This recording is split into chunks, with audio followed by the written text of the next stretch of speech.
Let's change the view for the Viagrafix folder. Beneath the Change Your View heading, we see a list box with 10 different choices. We'll scroll the list and select Message Timeline to see this type of view. Let's switch to a different view by selecting By Sender from the list box. Now the items are grouped according to the person who sent the message. In addition, we see numbers that represent how many items are within each group. To see the messages within a group, we simply click the Expand button located beside the group name. We'll keep this view for the Viagrafix folder, then return to our inbox by pressing the shortcut key combination Control plus Shift plus I.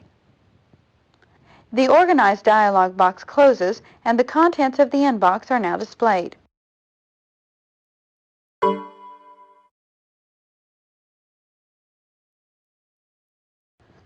Let's learn how to sort items using the messages in our inbox. We can sort items within a folder by simply clicking on a column heading. Outlook now shows tooltips for each column.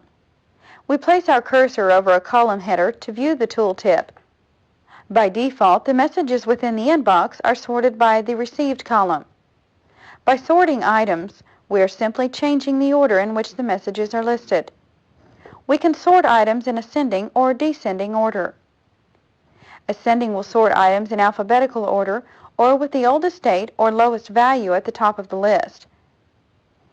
Descending will sort items in reverse alphabetical order with the most recent date or highest value at the top of the list. Let's sort the messages by their subject. Click the Subject heading and the messages are arranged in alphabetical order according to the subject matter.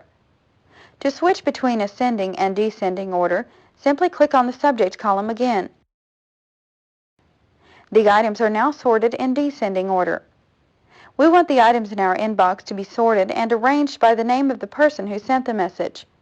To do this, click on the From column and the order is changed.